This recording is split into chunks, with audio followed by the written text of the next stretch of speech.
collectif Parole des quartiers 2014 est né de la convergence entre les engagements d'associations d'habitants, administrés par et pour ces habitants, présents sur les quartiers populaires de la ville de Perpignan depuis plusieurs années. Il s'est créé récemment, ce collectif, dans le cadre des élections municipales, avec pour objectif de relayer les questions, les interrogations, la parole des habitants auprès des candidats, dans un contexte collectif et politiquement neutre. La vidéo que vous allez regarder est le fruit de ce travail réalisé sur plusieurs étapes. Le premier temps de travail a consisté pour chaque association membre du collectif en un recueil des questions auprès de ses adhérents.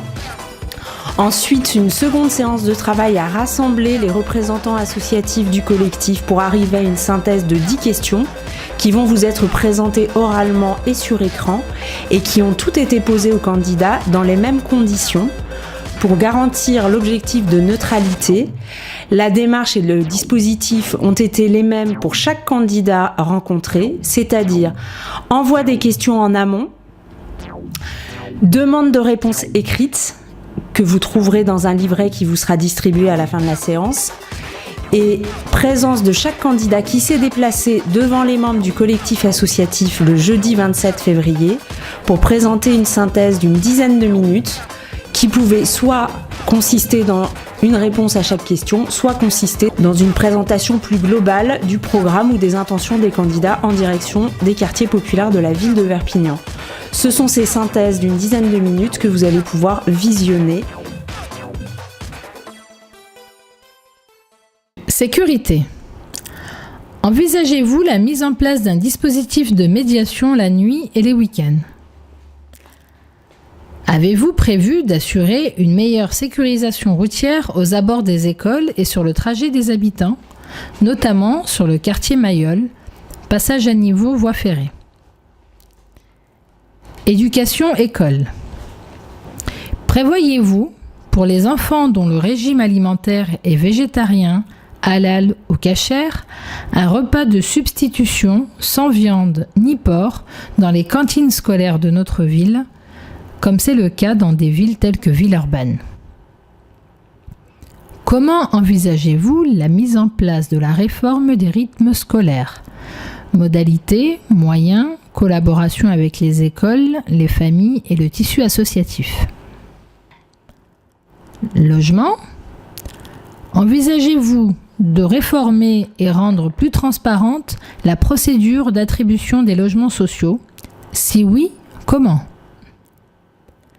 Quels sont vos projets d'aménagement, réhabilitation pour les quartiers du Nouveau Logis Auvernais et du centre ancien ? Développement économique et emploi. Quelle est votre stratégie en direction des entreprises créées et ou implantées dans les quartiers populaires ou en faveur de leur création ? Lien social, vie associative. Quels sont vos projets de développement social et de création d'équipements publics pour les quartiers ? Centres sociaux, centres culturels, centres de loisirs, médiathèques, espaces sportifs. Transport. Comment envisagez-vous d'améliorer la mobilité des habitants, fréquence des bus, tracé des lignes, gratuité pour certaines catégories ? Lutte contre les discriminations. Qu'envisagez-vous d'entreprendre pour lutter de façon globale contre les discriminations qu'ont à subir dans de nombreux domaines, logement, travail, vie quotidienne, et de façon répétée les habitantes et habitants des quartiers populaires ? Tout d'abord, moi je veux vous remercier de cette initiative. Je trouve intéressant que pendant les campagnes électorales, on puisse avoir l'occasion de discuter, même si je regrette parfois que la discussion soit un peu sous forme de monologue. Donc ce que j'espère, c'est que cette présentation sera suivie peut-être ultérieurement, je crois que c'est prévu le 15, voilà, d'un débat, parce que finalement c'est quand même plus intéressant la démocratie quand on débat que quand on fait un monologue. Voilà. Je voulais dire aussi que j'avais eu l'occasion de venir plusieurs fois à un certain nombre d'opérations que vous aviez mis en place notamment, je crois qu'il y en avait une au mois de juin, avant l'été, et l'année précédente, enfin, j'ai assisté à plusieurs débats. Et je suis toujours partante et à l'écoute pour ce type d'initiative, parce que finalement, la ville de Perpignan souffre d'un déficit de démocratie locale. Et plus on débat, plus on est dans la démocratie. Donc c'est bien de stimuler et de mettre en place ce type d'événement. Donc voilà ce que je voulais dire en préambule. Ensuite, vous m'avez posé un certain nombre de questions, il y en avait 10. Je n'ai pas l'intention de les reprendre toutes une par une, même si on vous donnera des réponses par écrit. Elles sont presque rédigées, mais on terminera ça, on vous enverra ça par mail. Voilà, je voulais reprendre quelques axes qui me paraissaient importants par rapport aux associations que vous représentez. Au nom de la liste que je représente moi, qui est la liste Perpignan Équilibre, il y a un certain nombre de points qui nous paraissent essentiels. Le premier point, c'est tout d'abord la façon dont on fait vivre notre démocratie ici à Perpignan, que ce soit dans les quartiers populaires ou dans les quartiers au sens large du terme, parce que finalement les quartiers populaires, c'est quasiment la totalité de Perpignan. Il y a un déficit de démocratie. Aujourd'hui, ce que l'on peut constater, c'est que les organismes qui sont mis en place et qui sont censés permettre aux citoyens de s'exprimer, notamment à travers les conseils de quartier, ne fonctionnent pas. Ils ne fonctionnent pas parce qu'ils ne se réunissent pas, donc ça c'est un premier point, parce qu'ils ne sont peut-être pas assez représentatifs, c'est-à-dire qu'on se demande parfois si les associations de quartier sont véritablement représentatives des citoyens qu'elles sont censées représenter. Donc, comment s'effectue, je dirais, la constitution de ces associations de quartier. Donc, nous, ce qui nous tient à cœur au niveau de la liste Perpignan Équilibre, c'est de redonner de la vitalité à ce mouvement démocratique dans les quartiers. De quelle manière ? D'une part, en arrêtant d'instrumentaliser les associations de quartier. C'est-à-dire qu'une association de quartier, ce n'est pas une association qui est pour le conseil régional, pour le conseil général, ou pour la mairie de Perpignan, ou pour l'agglomération de Perpignan. C'est une association qui représente des citoyens qui ont envie de participer à la vie de la société civile. Voilà, donc ça veut dire qu'il faut arrêter de dire on ne vous donne pas de subvention parce que vous en avez déjà une du conseil général, ou ce type de système-là. Donc qu'est-ce qu'il faut faire pour arriver à cet état de fait ? Il faut déjà que, par exemple, il y ait une transparence sur l'attribution des subventions, que ces subventions soient attribuées par, je dirais, un système qui soit anonymé ou qui soit attribué par d'autres personnes que les élus, et qu'il y ait une séparation très claire entre cette vitalité associative et le pouvoir des élus. Voilà, donc pour faire vivre la démocratie, il faut arrêter de l'instrumentaliser, donc il faut arrêter de, je dirais, instrumentaliser politiquement et faire des associations des outils électoraux pour gagner des élections futures. Donc ça, c'est le premier point. Ensuite, deuxième point, il faut que ces associations, elles portent des projets et que l'on les soutienne sur des projets plutôt que sur des personnes qui les porteraient. Voilà. Donc ça me paraît très important de redonner de la vitalité aux projets de ces associations et de savoir exactement quels sont leurs objectifs, leurs buts dans les quartiers. Et aujourd'hui, ça, c'est pas suffisamment clair. On ne sait pas exactement qu'est-ce qui est porté comme projet et qu'est-ce qu'on va soutenir financièrement exactement comme action. Donc voilà.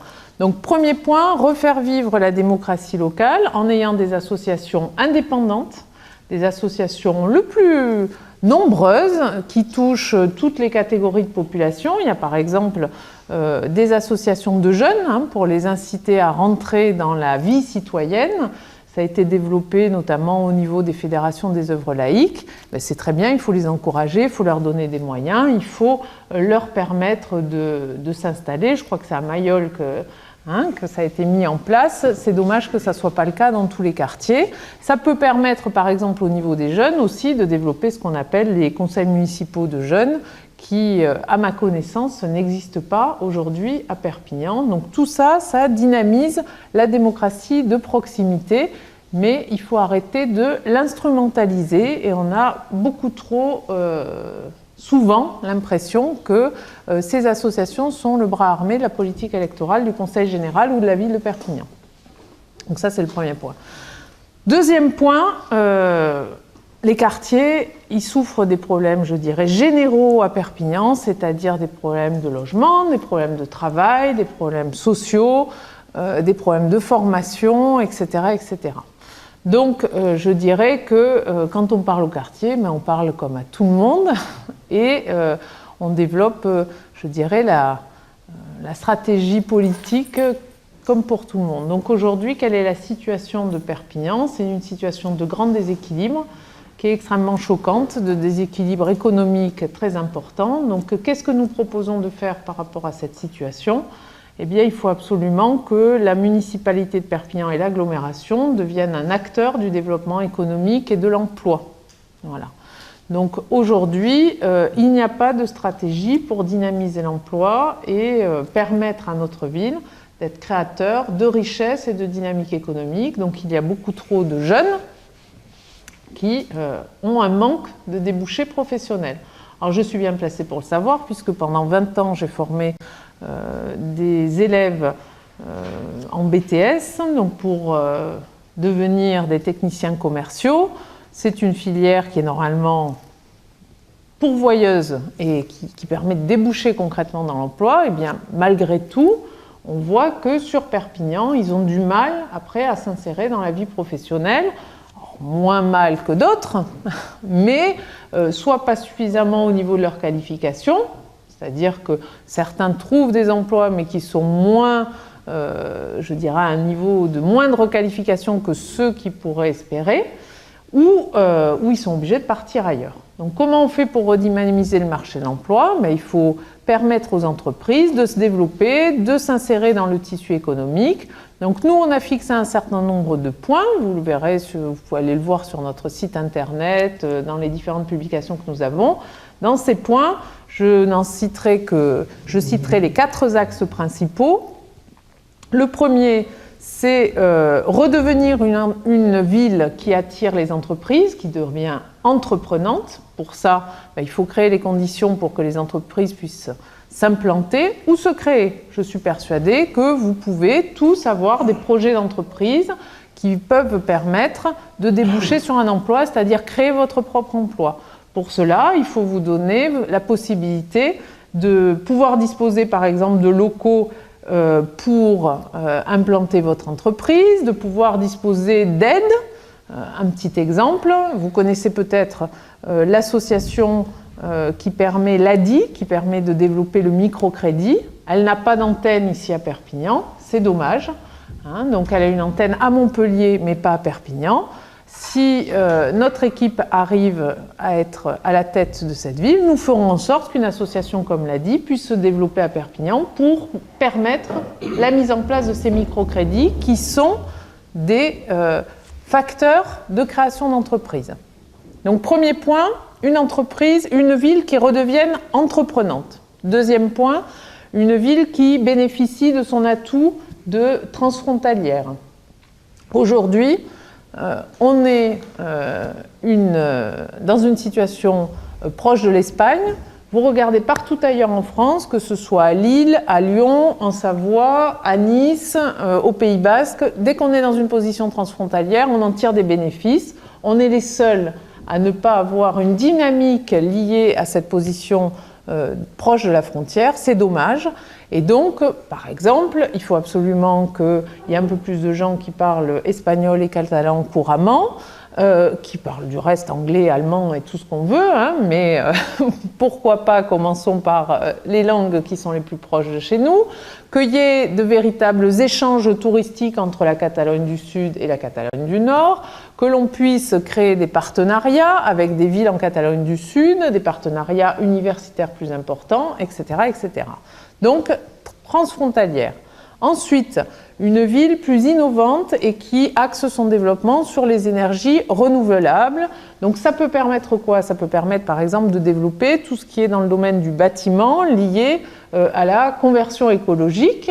Donc tout ce qui est économie d'énergie, requalification des bâtiments publics, privés, des logements. Ça permet aussi aux gens d'avoir moins de charges de dépenses énergétiques, de mettre des toitures solaires sur tous les bâtiments, etc. Donc voilà, et innovante parce qu'on doit rentrer dans le 21e siècle. Donc par exemple, nous proposons de créer ce que l'on appelle des quartiers numériques. Pourquoi ? Parce que c'est plus facile d'attirer ou de créer des entreprises dans le domaine du numérique que de développer une filière sidérurgique. Perpignan, on n'a pas vocation à recréer de grosses filières industrielles. Par contre, le numérique, c'est l'avenir, donc voilà. Bon, d'abord, merci pour cette invitation. Et moi, c'est avec plaisir que j'ai accepté, bien sûr, tout de suite, de venir répondre à vos questions. Ce que je voulais vous dire, c'est que je suis né au Vernay, au chemin de Torremila. Que chemin de Torremila au Vernay, c'était une situation assez compliquée, assez difficile. Et que j'ai payé mes études en étant ouvrier pâtissier exploité. Les heures supplémentaires m'étaient réglées avec des éclairs au chocolat. Et c'est l'école de la République et l'université qui a permis que je sois avocat. Dans les quartiers difficiles, l'école de la rue, je la connais. Et j'en suis fier. Parce que je pense que j'aurais été plus con si je n'avais pas vécu une jeunesse qui me permet d'être en contact avec les réalités. Et c'est pour ça que je ne suis pas à droite, je suis à gauche, parce que j'ai toujours pensé, malgré les imperfections actuelles, qu'il fallait se souvenir de son parcours personnel et savoir d'où on venait, ce qu'on était devenu, et avoir à cœur le respect aussi des parents qui ont fait quelques sacrifices pour leurs gosses. Voilà ce que je voulais vous dire en préliminaire. Moi, j'ai noté des questions qui sont effectivement lancinantes parce qu'elles sont posées très souvent. Le premier, c'est l'égalité du citoyen devant la loi, devant la charge publique, mais aussi devant les droits. Et une des difficultés majeures que je rencontre très fréquemment, c'est l'accès au logement, avec la ségrégation continuelle pour pas mal de gens. Je sais qu'il y en a parmi vous, dans vos familles, qui attendent depuis 4 ans, depuis 5 ans, quelquefois plus, des logements qui ne sont jamais attribués. Je propose de mettre fin à cette injustice de façon catégorique, en reprenant une expérience qui s'est déroulée à Rennes, le conseil municipal votant une logique d'attribution, bon, le temps, la date à laquelle on a déposé le dossier, les besoins familiaux, c'est une espèce de notation de la demande. Et ensuite, lorsque la demande est présentée à la commission d'attribution, elle est anonyme. Elle est anonyme. C'est-à-dire qu'on ne sait pas le nom de la personne qui a réclamé le logement. Par contre, on sait la notation qui a été attribuée en fonction des besoins de la famille. C'est pas très compliqué à faire si on a la volonté politique de mettre fin à ce dont on souffre et qui est contraire aux valeurs de la République, mais qui est finalement bafoué à longueur de journée. L'autre question qui m'a préoccupé, et la réponse que je vais apporter aussi ferme, c'est les problématiques de nourriture à la cantine. Moi, je suis un laïcard. Pour que vous compreniez bien, j'ai été élevé par les frères des écoles chrétiennes et ça vous vaccine. Le principe de la République, c'est que chaque enfant, sans avoir besoin de s'expliquer, a le droit d'avoir le choix de sa nourriture à la cantine. Je propose 3 menus. Le premier, qu'on appellera le classique, à base de viande. Le second, qui pourrait être à base de poisson, et en tout cas sans porc. Et le troisième, végétarien, et si les finances de la municipalité le permettent, végétarien bio. Cela a été fait à Villeurbanne, dans la banlieue de Lyon, et ça marche très bien. Et personne n'a rien à redire, et on ne demande pas d'explication à l'enfant qui choisit le menu qu'il souhaite, pour des raisons qui lui sont propres, et qui doivent échapper au contrôle de l'éducation. Cela relève du souhait de l'enfant et de la volonté des parents.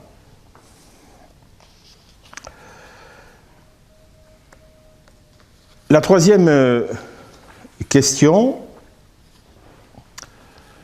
ce sont, me semble-t-il, qui est importante, les aménagements et ce que nous proposons pour aménager les quartiers. Là, je dois dire que je ne souhaite pas transformer des quartiers de Perpignan en ghettos de ségrégation. Cela signifie que la politique des quartiers suivra la politique générale de la ville. Je pense d'ailleurs qu'il est au contraire utile de permettre aux habitants de tous les quartiers de pouvoir circuler librement dans l'ensemble de la cité. Et c'est la raison pour laquelle je milite pour qu'on puisse rapidement construire un tram à Perpignan, maillant le nord au sud, l'est à l'ouest, de façon à pouvoir avoir très rapidement une mobilité qui permette notamment aux jeunes et au troisième âge de pouvoir se déplacer en ville. Je sais cependant qu'au niveau sportif, au niveau social, au niveau économique, il y a des quartiers qui sont toujours en demande d'espaces sportifs. Par exemple, à la cité du Haut-Vernay, à la cité Bellus du Haut-Vernay, il a été demandé depuis très longtemps l'installation d'un terrain de foot qui est promis à chaque élection municipale ça a été promis, mais qui n'a jamais été réalisé. Je sais qu'il y a des demandes spécifiques, notamment dans le milieu sportif, j'y répondrai. Et je ferai en sorte que chaque association sérieuse soit dotée avec une transparence nécessaire, soit dotée des budgets qui lui sont nécessaires. Et chacun saura, je contrôlerai, mais chacun saura ce qui a été alloué à l'un, ce qui a été alloué à l'autre. J'attire votre attention sur un élément important.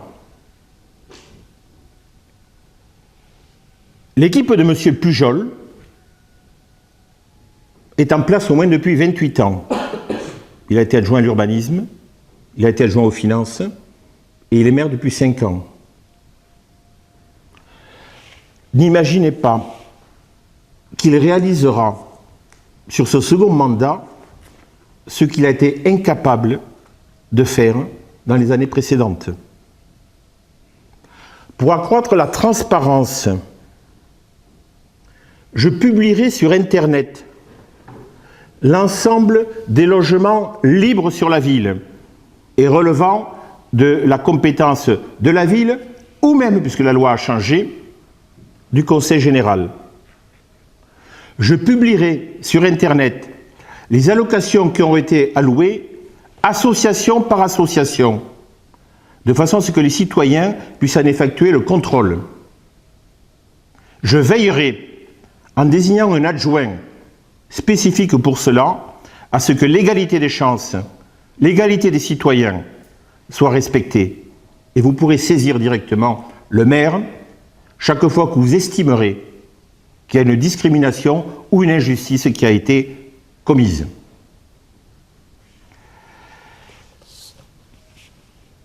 J'ai souffert moi aussi quand j'étais jeune des discriminations. Mes parents étaient d'origine étrangère. Mon grand-père maternel était réfugié espagnol. il avait quitté rapidement la Catalogne à cause du franquisme, pour des raisons politiques. Donc je sais plus que n'importe qui, les difficultés que l'on peut avoir quand on se retrouve comme à Perpignan, face, il faut le dire, à une masse politique informe mais hostile. Pensez que l'on crédite aujourd'hui le Front National de près de 30% des voix. Ça veut dire que dans la rue, quand vous rencontrez 10 personnes, il y en a 3, un tiers, qui vont voter pour un parti xénophobe.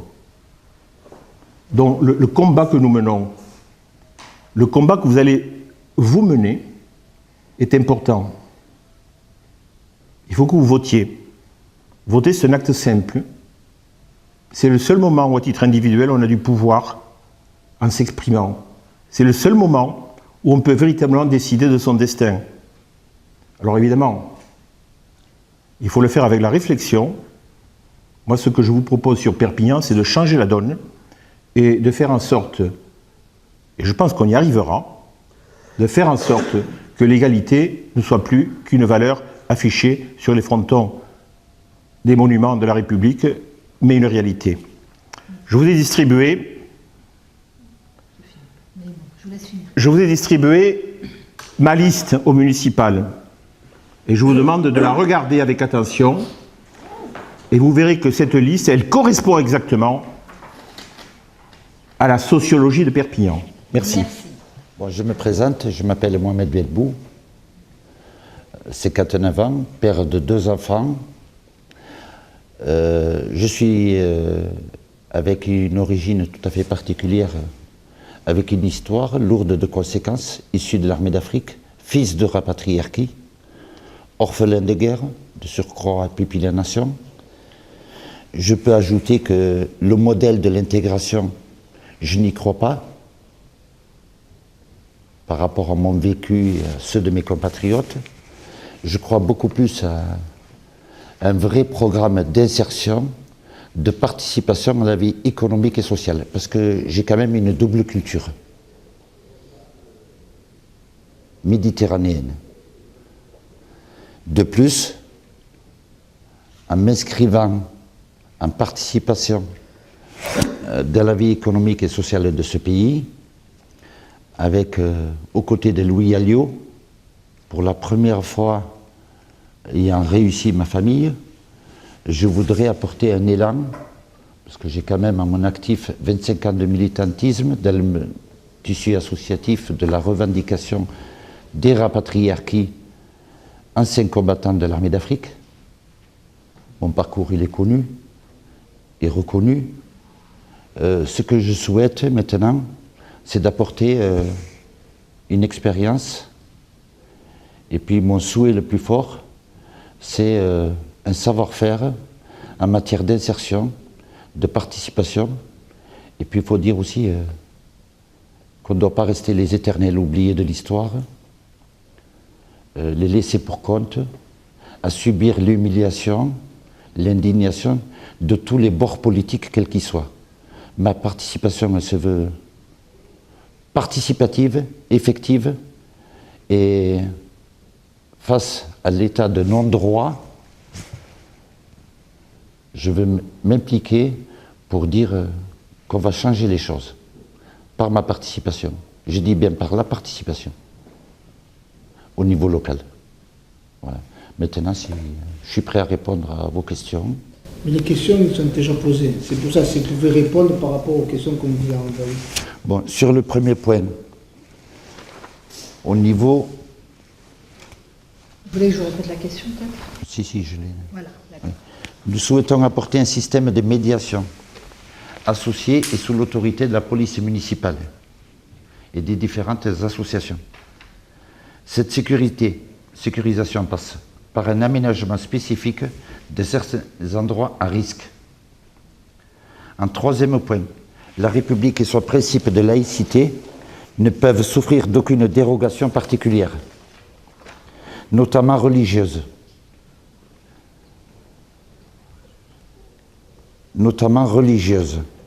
je veux parler de la loi de 1905, qui est le pilier de la République. En ce qui concerne, parce qu'on nous a posé la question sur les viandes halal et autres dans les cantines scolaires, on part du principe où c'est poisson ou viande, ou omelette, qui peuvent être proposés aux enfants des écoles dans le strict respect des principes républicains. Je l'envisage en concertation avec les parents et les enseignants, en offrant aux enfants des possibilités d'approfondir leur savoir élémentaire et l'épanouissement de chacun. Nous serons vigilants sur les politiques dissimulées qui font la promotion de la théorie du genre. Oui, par la participation de l'opposition aux commissions d'attribution de ceux-ci. La réhabilitation ne peut se faire que par le dialogue, la concertation et le respect de chacun. La reconstruction du centre ancien est une priorité tant par la sécurité des habitants que pour l'image de la ville. Je pense qu'il ne faut pas réfléchir en termes de quartier, mais en termes de globalité sur l'ensemble du territoire perpignanais.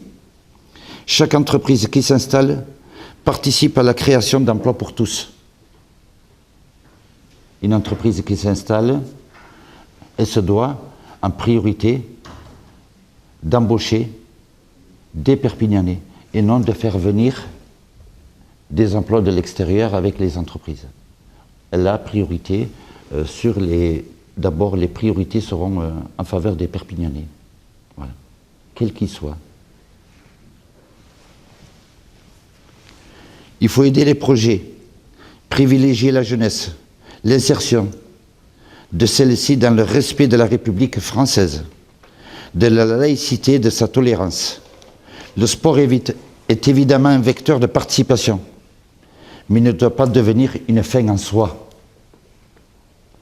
C'est par l'emploi, par la formation, qui est le seul chemin qui mène à l'emploi. Les valeurs qui y sont associées, mérite, exemplarité, que nos jeunes trouveront et retrouveront une confiance dans une société dans laquelle ils vont se reconnaître, qui malheureusement de plus en plus privilégie la consommation individuelle au détriment de la collectivité et des solidarités naturelles. Les bus doivent mieux être organisés et cadencés. Ils seront d'autant plus fréquentés qu'ils seront sécurisés et leurs conducteurs aussi respectés. Il y a des lois, elles doivent être respectées et s'appliquer à tous de la même manière pour tous. Les discriminations existent et ne frappent pas seulement les quartiers populaires. La France est une république laïque, une et indivisible. Et je m'y inscris dans cette logique, qui ne doit pas être le fait communautaire, qui ne doit pas faire de différence entre les individus selon leurs origines ou les religions. Les citoyens ont des droits, mais ils ont aussi des devoirs. Devoir, je veux l'appuyer en majuscule. Il faut aussi défendre les valeurs familiales qui fondent notre société et défendre l'histoire de France qui permettra à chacun de s'assimiler à une importante richesse culturelle et historique. Je vous remercie. Louis Alliot m'a chargé d'accompagner Mohamed aujourd'hui sûr. parce que je suis notamment en charge dans son équipe de la coordination du projet municipal. Donc il y a eu des différentes commissions sur les thématiques, notamment la sécurité, l'éducation, le logement, toutes les thématiques que vous avez abordées dans votre questionnaire. Mohamed a fait un très bon exposé de effectivement les valeurs que nous on compte incarner dans cette élection municipale. Et je me permettrai d'apporter en complément de ce que tu as exposé à notre auditoire aujourd'hui, certaines précisions. Sur le premier point, tout d'abord la sécurité. Un dispositif de médiation, oui, qui rentrera dans le cadre de notre politique de présence policière municipale 24 heures sur 24 par l'embauche de 56 policiers municipaux supplémentaires, car il faut savoir que les 5 dernières années, ce sont 100 policiers nationaux qui ont été supprimés sur le secteur Perpignan et agglomération de policiers nationaux. Donc, dans une perspective de décentralisation, aujourd'hui, le rôle de la commune, c'est de se substituer au pouvoir central et d'embaucher des effectifs supplémentaires, à ses frais bien sûr. Pour la meilleure sécurisation aux abords des écoles, effectivement, dans le programme de Louis, il y a une présence qui est déjà existante aujourd'hui par des agents, non pas de police, mais des agents municipaux. Mais cette présence, il y a des parents qui nous sont, des paroles de parents qui nous sont revenues, comme quoi elle n'est pas forcément quotidienne. Donc il faut, compte tenu qu'on est quand même une ville où il y a 2500 agents municipaux, on est dans une strate élevée, il faut assurer une présence pour préserver nos enfants d'éventuelles tentations, agressions, parce qu'on sait qu'aujourd'hui aux abords des écoles, on constate du trafic de drogue. Bon, après, je ne vais pas parler des histoires de pédophilie qui sont quand même des cas d'exception, mais il faut être quand même extrêmement vigilant. Je vais essayer d'aller vite parce que je vois qu'il ne reste que 55 secondes. Pour le régime alimentaire, je crois que tu as été très clair là-dessus.